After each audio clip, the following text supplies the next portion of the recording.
زبان سے اقرار، دل میں انکار، یہ منافقت کی علامت۔ منافق کی ساری زندگی جو ہوتی ہے وہ دھوکے پر مبنی ہوتی ہے۔ یہ خرید رہے ہوتے ہیں گمراہی کو اور بیچ رہے ہوتے ہیں ہدایت کو اور دین کو۔ ان کے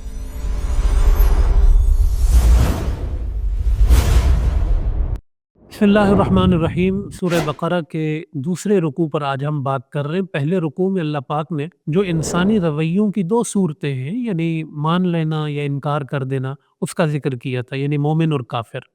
تیسرا بھی ایک رویہ ہے جس کو منافقت کہتے ہیں، نہ ادھر کے نہ ادھر کے، جدھر مفاد ملا ادھر چلے گئے۔ تو اس کو قرآن کریم نے پورے ایک لمبے رکوع میں، تفصیلی رکوع میں اللہ پاک نے بیان کیا ہے، اور منافق کی خاص طور پہ بہت ساری جو پہچان کرائی گئی ہے اس کی مختلف صفات کے ذریعے۔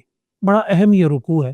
تو اس میں اللہ پاک نے اس چیز کو بیان کیا کہ منافق کی ایک پہچان یہ ہوتی ہے کہ وَمِنَ النَّاسِ مَن يَقُولُ آمَنَّا بِاللَّهِ وَبِالْيَوْمِ الْآخِرِ وَمَا هُمْ بِمُؤْمِنِينَ۔ زبان سے اقرار، دل میں انکار، یہ منافقت کی علامت کہ آپ جو ہے وہ زبان سے کچھ کہہ رہے ہیں اور دل میں آپ کے کچھ ہے۔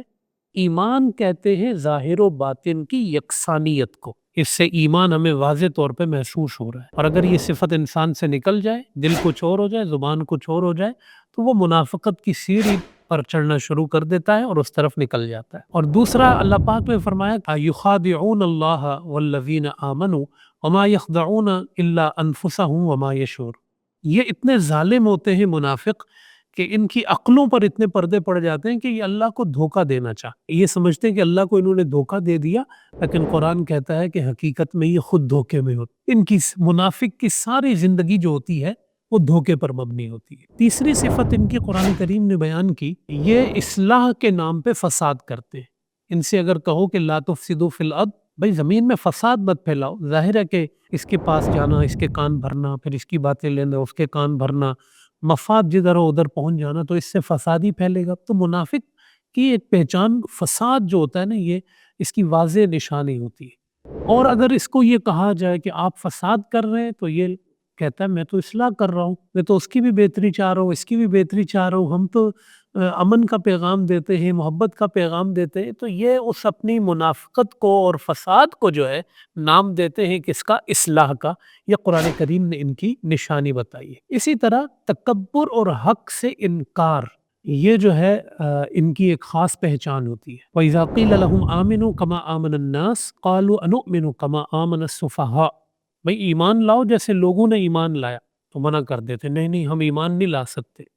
اور اس کے ساتھ ساتھ جو ہے وہ فرمایا کہ اس انکار کی جو وجہ ہے وہ ان کی انا ہوتی ہے۔ کہا جائے کہ آپ ایمان لائیں لوگوں کی طرح، تو پھر ان کو کہیں گے یہ تو بے وقوف ہیں، یہ کہاں ہدایت پر ہیں، ہم ہدایت پر ہیں۔ تو ان کی اپنی انا بہت بڑی ہوتی ہے، یہ اپنے آپ کو ہی سب کچھ سمجھتے ہیں۔ ان کے ہاں منافقت جو ہوتی ہے، جو دو رنگی ہونا، یہ ان کے نزدیک بڑا کمال ہوتا ہے۔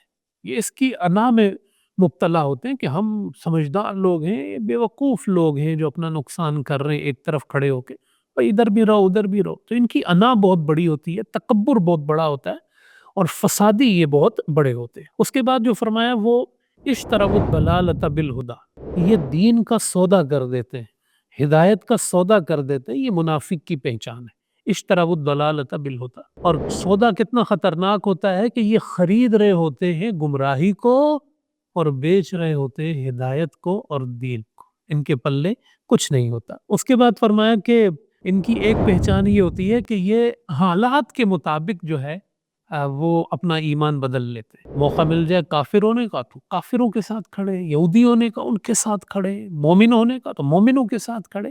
حالات بدلتے رہتے ہیں، ان کا ایمان بدلتا رہتا ہے، ان کی بولی بدلتی رہتی ہے، ان کا نظریہ بدلتا رہتا ہے، یہ کسی خاص نظریے کے حامل نہیں ہوتے۔ پھر اللہ پاک نے جو ہے وہ روشنی اور بارش کی مثالوں کے ذریعے یہاں پر ان کی ایک تصویر کشی کی کہ کس طرح جو ہے وہ جب تک مفاد ملتا رہتا ہے یہ اس میں چلتے رہتے ہیں، مفاد ختم ہو جاتا ہے، اندھیرے میں آ جاتے ہیں، تو پھر ان کے راستے بند ہو جاتے ہیں۔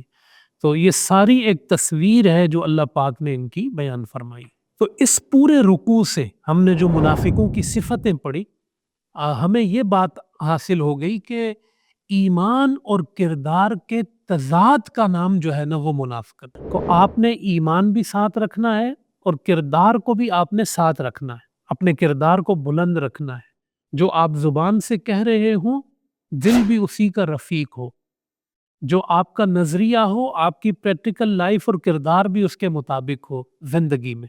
یہ کبھی نہ کریں کہ آپ اپنے نظریے کو بیچ دیں، آپ اپنا کہہ کچھ رہے ہوں کر کچھ رہے ہوں۔ یہ زندگی کے اندر انسان کو حقائق سے، ایمان سے، ہدایت سے، کامیابی سے، فلاح سے، یہ چیزیں انسان کو بہت دور لے جاتی ہیں۔ یہ تیسرا رویہ ہے دوسرے رکوع کے اندر، اللہ پاک نے اس کو تفصیل کے ساتھ جو ہے وہ بیان کیا ہے۔ مختصراً یہ کہ یہ رکوع ہمیں اپنے کردار کا جائزہ لینے کی دعوت دیتا ہے کہ ہم زندگی میں جو کہتے ہیں کیا ہم اس کو دل و جان سے مانتے بھی ہیں یا نہیں، اور جس چیز کو ہم مانتے ہیں تو کیا ہم عملی زندگی میں اس کو نافذ بھی کر رہے ہیں یا نہیں۔ اگر یہ چیز اس رکوع سے آپ حاصل کر لیں تو سمجھیں کہ دوسرا رکوع ہم پر آشکار ہو جاتا ہے۔ اللہ پاک سے دعا ہے کہ یہ جتنی ان کی علامتیں ہیں منافقوں کی، دو رنگی، جھوٹ بولنا، اللہ کو دھوکہ دینے کی نیت کرنا، ہدایت کے بدلے گمراہی کو خریدنا، اور جو ہے وہ مفاد کے مطابق اپنا ایمان دل بدل لینا، اللہ ان ساری چیزوں سے ہم سب کو، آپ سب کو، امت مسلمہ کو محفوظ فرمائے۔